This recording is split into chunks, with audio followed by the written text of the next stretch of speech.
I'm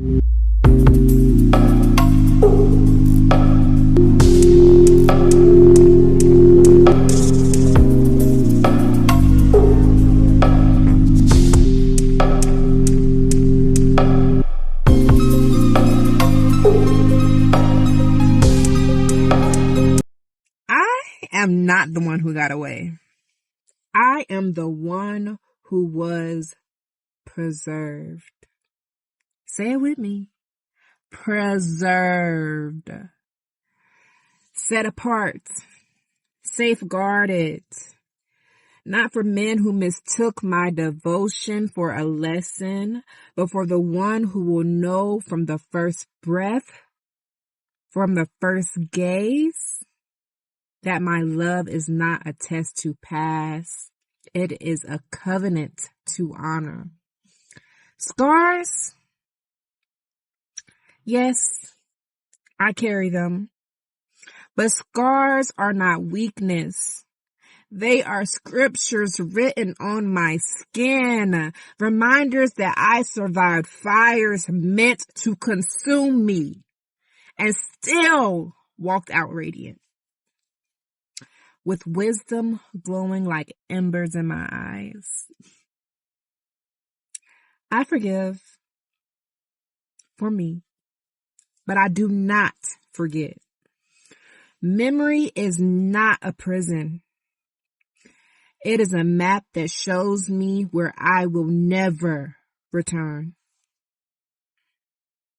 Yeah, they come back years later.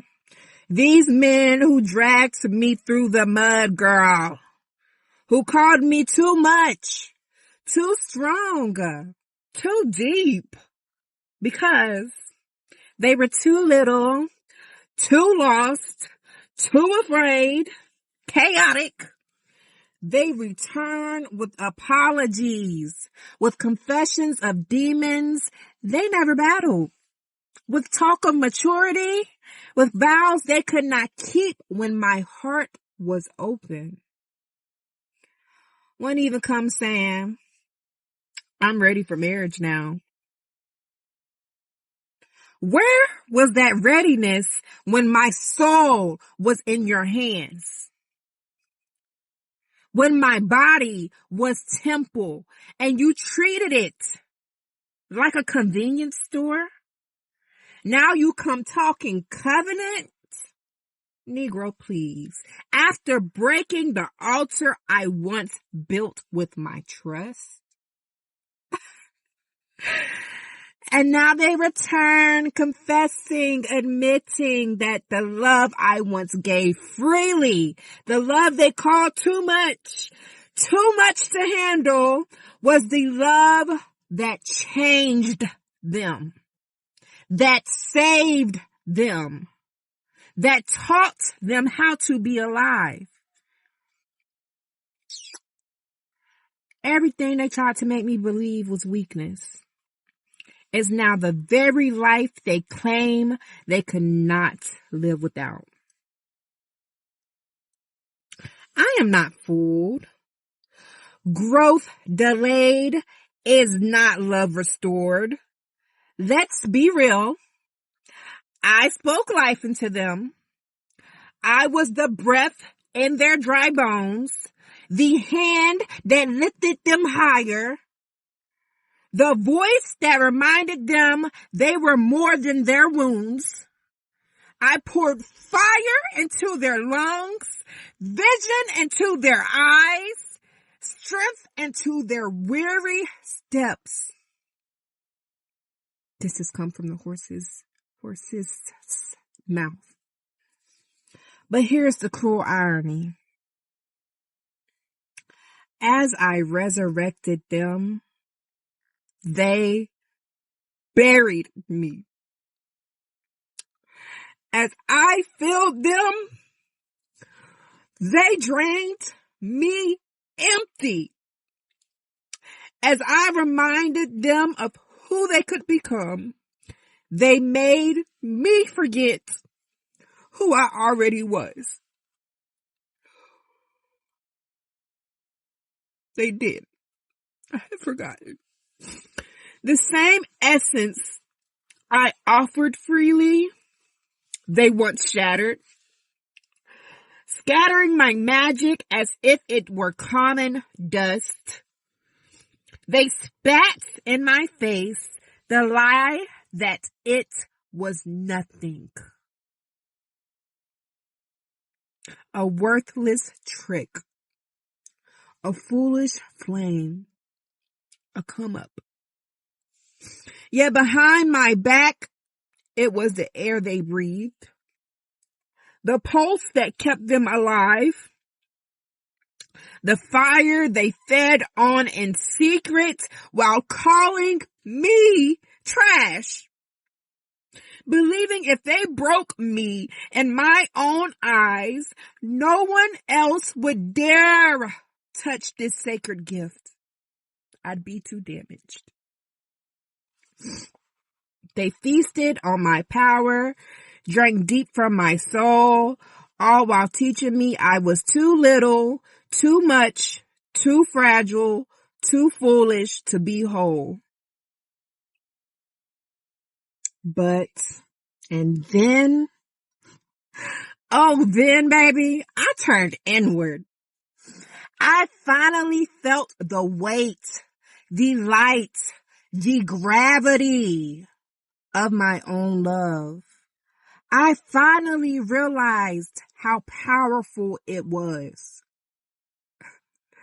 Not for them, not for anyone else, but for me and the quiet fire of my own heart.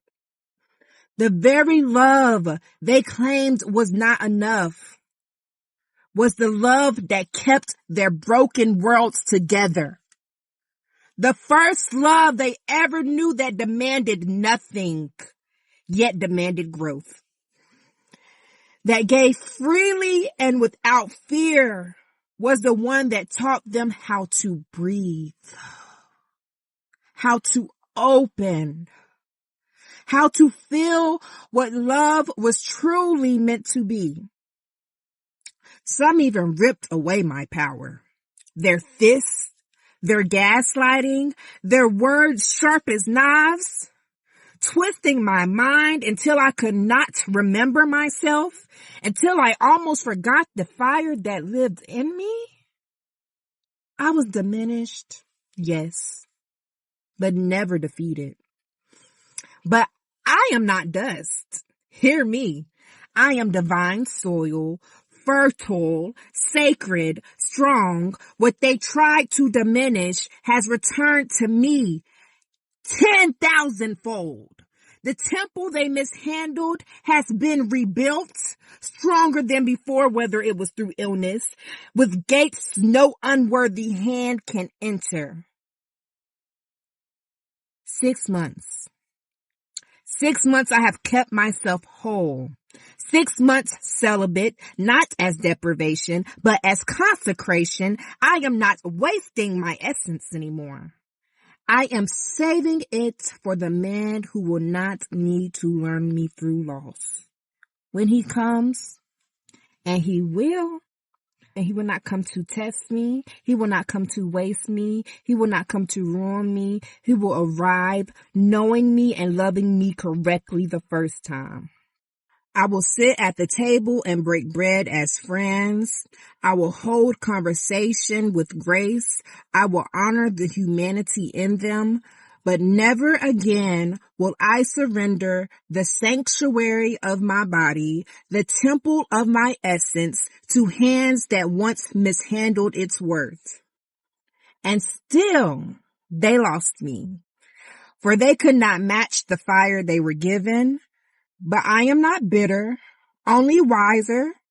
I now see that my love was never wasted. It was invested in the earth of their becoming. Yet the harvest of my devotion is not for them to reap again. I am no longer the woman who builds men into kings for someone else's castle. I am the kingdom. I am the crown. I am the throne. The one called to me will already be royal enough to sit beside me without fear, without hesitation, without delay. Yes, they tell me, you made me the man I am today. But in giving them the best of me, I almost lost the memory of myself. In fact, I did for a little. No more. My essence is no longer a well for the ungrateful to drink from. My love is not a training ground. I am preserved. I am the root from which my own destiny blossoms. I am the harvest, the throne, the crown, the prophecy. When he comes, he will not stumble into me by accidents, nor return in regret, but arrive by divine timing, prepared, aligned, ready to give as I give, to pour as I pour, to honor what is sacred in me. I am the promise fulfilled, the prayer answered. I am the garden in bloom.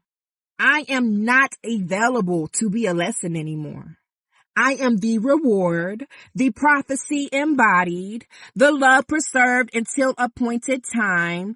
I am ready, not for the return of the past, but for the arrival of a love that knows me the first time. Whole for whole, crown for crown, fire for fire, essence for essence. I am preserved. I am divine, and I am whole.